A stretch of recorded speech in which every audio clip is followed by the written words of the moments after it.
Olá! A gente vai fazer uma viagem no tempo hoje. Vamos mergulhar em alguns documentos antigos para contar a história de uma comunidade inteira de imigrantes poloneses.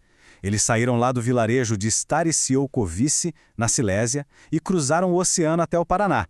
E para essa história ficar mais real, a gente vai seguir de perto os passos de uma família, os Milek. É uma saga sobre coragem, sobre começar do zero e, claro, sobre a confusão dos papéis e da burocracia da época. Então, a nossa investigação começa bem aqui, com um único nome, perdido num livro de registros de imigrantes lá de 1886. É a primeira pecinha do nosso quebra-cabeça, sabe? O fio da meada que vai puxar toda essa história. Dá uma olhada nisso. Bruno Mielix, 40 anos, trabalhador. O documento prova que ele e a família chegaram ao Brasil.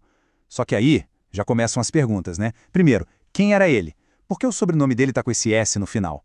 E o mais curioso, por que ele foi registrado como alemão, se a gente sabe que ele veio da Silésia, uma região de cultura polonesa muito forte? Para a gente entender isso tudo, não tem jeito. A gente precisa fazer uma viagem, voltar no tempo e no espaço, lá para a terra natal do Bruno. A gente precisa entender o que estava acontecendo por lá que fez com que uma família inteira tomasse uma decisão tão drástica de cruzar o oceano. Ok, então vamos para lá. Vamos imaginar a Silésia na década de 1880. Naquela época, a região fazia parte do Império Prussiano, mas a maioria da população era polonesa. E é justamente aí que a gente encontra o porquê da viagem da família Milek e de tantos outros vizinhos deles. Pois é, nessa época, o que se falava era da febre do Brasil. Era uma coisa que tomou conta da região de Opole. Imagina só, a promessa de ter a sua própria terra, de começar uma vida nova do outro lado do mundo, para quem passava por dificuldades, era um chamado quase impossível de ignorar. E olha, o negócio era tão sério que as autoridades da época chamavam de epidemia.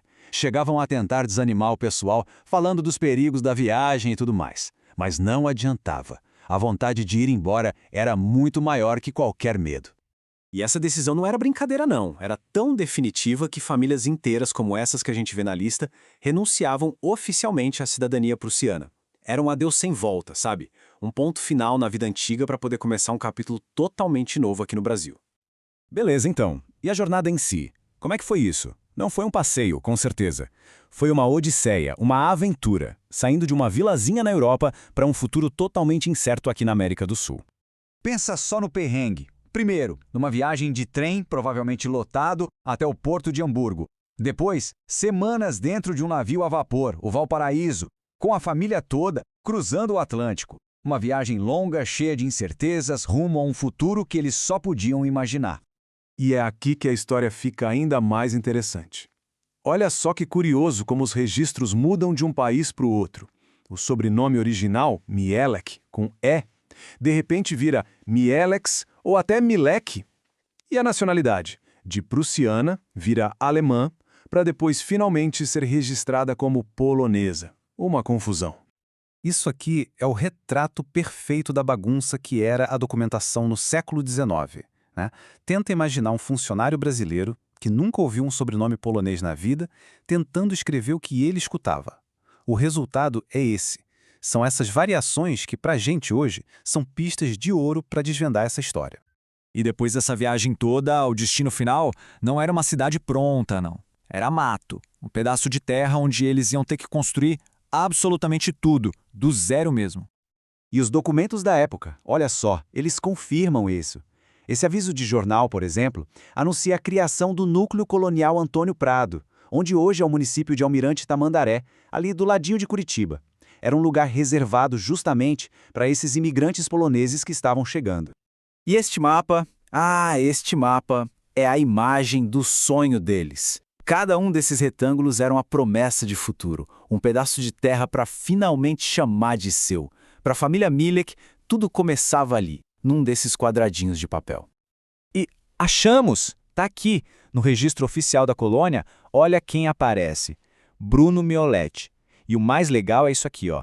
O sobrenome original, Milek, agora com I, tá ali do lado, entre parênteses. Família número 5, lote 26. Pronto.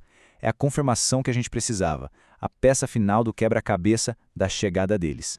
Só que conseguir o lote 26 não era o fim da história. Pelo contrário, era exatamente ali que a parte mais duradoura da história deles começava de verdade, a construção de um legado. Hoje em dia, lá na comunidade que eles mesmos ergueram do nada, existe um monumento que homenageia essas famílias pioneiras. É um lembrete físico, de pedra, da coragem e da força de toda essa gente que transformou o mato num lar. E esse legado a gente consegue ver com os próprios olhos. A gente sai dessa capelinha de madeira super simples, que foi a primeira igreja deles, e chega na igreja de Santo Antônio, que está lá até hoje, firme e forte, sendo o coração da comunidade para os descendentes.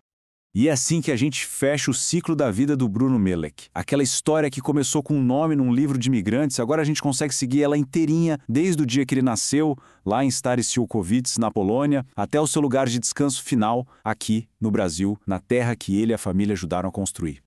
Essa jornada toda da família Mielek, que a gente montou juntando esses pedacinhos de papel e tinta, mostra uma coisa incrível, né?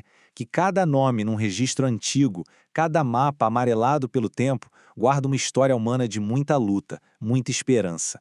A história deles é só uma. Quantas outras não estão por aí só esperando para serem contadas de novo?